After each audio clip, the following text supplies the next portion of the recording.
Everyone in the city feared Alexander Knight, the cold, arrogant billionaire who owned half the hotels downtown. People said he never smiled, never forgave, and never tipped. His presence made waiters tremble, managers sweat, and even other CEOs lowered their eyes. One stormy evening, his sleek black car stopped in front of the Silver Spoon, a small family restaurant that had seen better days. Inside, the staff froze when he entered. He didn't come alone. 3 of his business partners followed him, all equally intimidating. "Table for 4, he said sharply, tossing his keys at the waiter without looking. The waiter barely caught them, trembling. Behind the counter, a young waitress named Emma watched the scene unfold. She was new, poor, and desperately needed this job to care for her sick mother. When the manager whispered, "Serve Mr. Knight carefully, he destroys people's careers," her heart pounded. But she straightened her apron, walked over, and said with a calm smile, "Good evening, gentlemen. What can I get you to start?" Alexander barely looked at her. "Coffee, black, and be quick." His tone dripped with disdain. Emma nodded and returned with the drink's steady hands, polite smile. But when she placed his cup, he frowned. "Too hot," he muttered, pushing it away. "You expect me to burn my tongue?" She apologized, offered to replace it, but he interrupted coldly, "You should think before you act." Laughter erupted from his friends. Emma's cheeks burned, but she bit her tongue.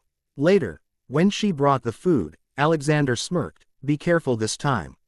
Your hands seem clumsy." She smiled faintly and said, "Noted, sir." But then, as she turned, his friend whispered something cruel about poor waitresses pretending to be elegant, and Alexander laughed loudly. That was the last straw. Emma stopped, looked back at him, and said quietly but firmly, "Funny. I thought real elegance came from respect, not money." The restaurant went silent. His smile vanished.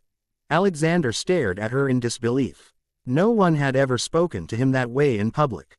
The other diners watched with wide eyes, phones discreetly raised. His jaw tightened. "Do you know who I am?" he asked coldly. Emma tilted her head. "A customer, I believe. And a rude one at that." Gasps echoed through the room. One of his partners muttered, "Alex, let it go." But his pride wouldn't allow it. "You're fired," he snapped. "You won't work in this city again." Emma's lips trembled. But then, to everyone's shock, she smiled. "You can't fire me," she said. "You don't own this restaurant." The owner, an older man who'd been silently watching, finally stepped forward. "Actually, I do," he said. "And young lady, you did nothing wrong." He turned to Alexander. "Mr. Knight, we treat everyone here with respect. Maybe you should try it sometime." The audience broke into whispers. Alexander's face turned red. For the first time, he looked uncertain. Cameras flashed. Someone whispered, "It's going viral already." Emma simply collected the empty plates and walked away calmly.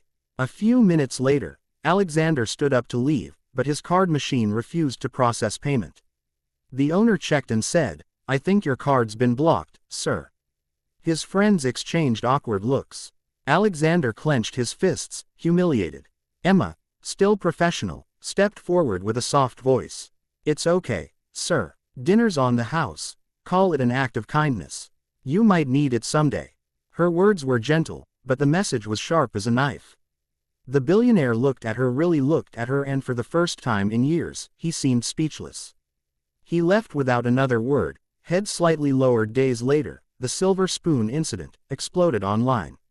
Everyone was talking about the waitress who stood up to the arrogant billionaire. But instead of retaliating, Alexander did something unexpected.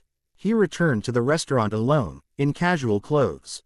When Emma saw him, she stiffened, ready for another humiliation. Instead, he said quietly, "I came to apologize." The whole room froze again. "You were right," he continued. "Money made me blind. I forgot how to be human." Emma blinked in surprise. He offered a business card. "I'm opening a charity branch for young workers. I'd like you to manage it." She hesitated, then nodded slowly.